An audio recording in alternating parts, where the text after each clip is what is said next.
সেদিন সন্ধ্যা থেকে আমাদের এখানে আবার হুট করে প্রচুর স্নোফল হওয়া শুরু করেছে। মার্চ মাসেও যে স্নোফল হবে এটা আসলে আমরা কখনো ভাবতেও পারিনি। এই বছর তো আমরা স্নোফলের আশা একদম ছেড়েই দিয়েছি বললেই চলে। ফেব্রুয়ারি মাস যখন চলে গেল, শেহরিচের বাবা বলল আর স্নোর আশা করে লাভ নাই, এবার আর টোকিও চিবাতে স্নো পড়বে না।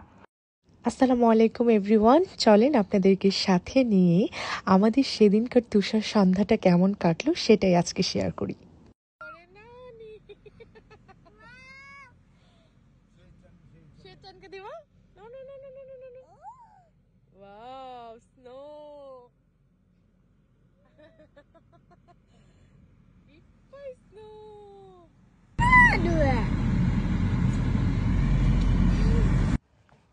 আমার এক্সাইটমেন্ট দেখে অনেকের মনে হতে পারে শীতের দেশে থাকে, স্নো দেখে এত আদিক্ষেতার কি আছে।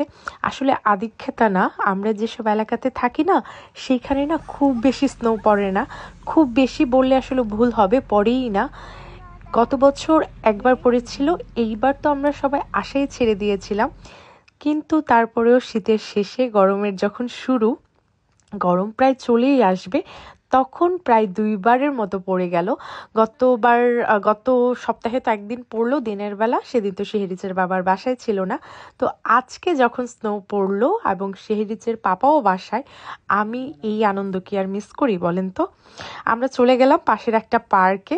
শেহরিচ তো অনেক দিন যাবত বলছিল যে ও স্নোম্যান বানাবে, কিন্তু আসলে স্নোম্যান বানানোর মতো অত স্নো আবার পড়ে নাই। তো যাই হোক, যতটুকুই পড়েছে আমি বলছিলাম যে ঠিক আছে, ওগুলো কি নিয়ে এসে তুমি স্নোম্যান বানাও।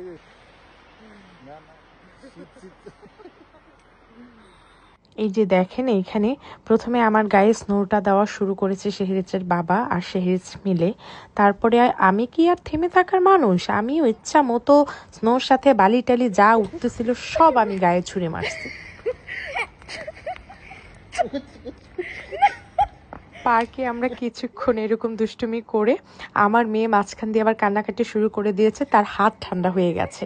এখন বরফ ধরলে তো হাত ঠান্ডা হবেই, এটা আমি তাকে কি করে বোঝাবো। সেদিন হয়েছিল কি, যেহেতু রমজান মাস ছিল, আমরা তো ইফতার করার পর একটু রেস্ট নিচ্ছিলাম, রেস্ট নিতে নিতে একটু ঘুমিয়েও গেছিলাম। তো হুট করে যখন আমি উঠলাম তখন প্রায় 8টা নাগাদ বাজে। মোবাইলটা নিতেই দেখি যে আমার আশেপাশে যারা থাকে সবাই হচ্ছে ডে দিয়েছে, স্নো পড়েছে। তো আমি ভাবলাম যে হয়তো 1-1.5 ঘন্টা আগে পড়েছিল, আমি তো ঘুমিয়েছিলাম তাই হয়তো দেখতে পারিনি। এখন মনে হয় কমেও গিয়েছে, কারণ আজকে তো স্নোর ওরকম আপডেট আমি ওয়েদারে দেখলাম না। শেহরিচের বাবাকে বললাম তুমি একটু দেখো তো বাইরে স্নো পড়ছে কিনা।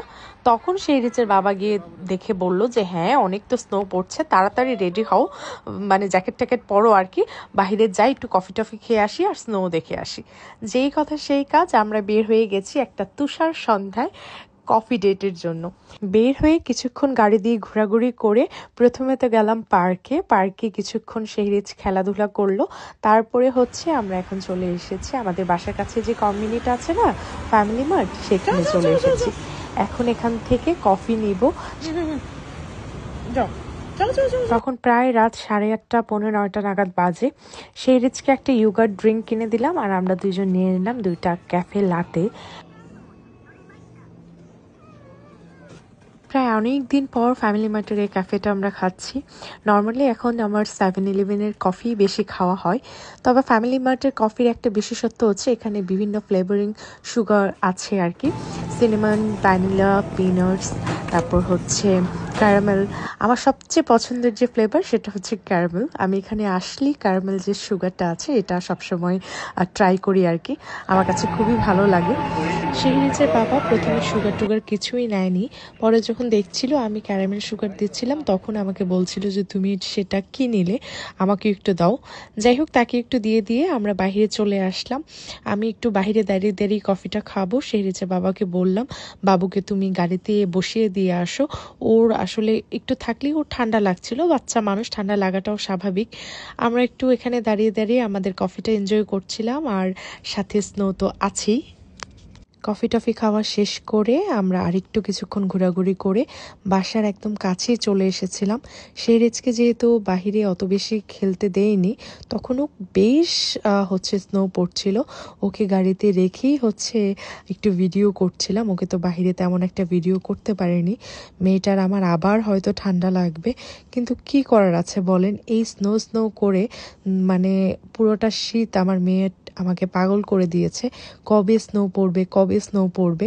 স্নো আসলে অন্যান্য জায়গায় পড়ে, কিন্তু সেখানে যেতেও আসলে অনেক ঝামেলা। ইউকি টায়ার লাগাতে হয়, তারপর ছুটিরও একটা বিষয় আছে, 3-4 দিনের একটা ছুটির দরকার হয়। সবকিছু মিলিয়ে আসলে যাওয়া হয়নি। এবার অনেকবার প্ল্যান করেও তারপরেও আমরা স্নো দেখতে যেতে পারিনি। যাই হোক, নেক্সট বার ইনশাল্লাহ ট্রাই করব দূরে কোথাও স্নো দেখতে যাওয়ার। তাহলে আর টোকিও, চিবা বা এখানকার স্নোয়ের আশায় আমাদেরকে বসে থাকতে হবে না। আজকের ভিডিওটা এখানে শেষ করছি। কেমন লাগলো আমাদের তুষার সন্ধ্যা অবশ্যই কমেন্ট করে জানাবেন। So enough for today. Next ভিডিওতে ইনশাল্লাহ আবার কথা হবে। আল্লাহ হাফেজ।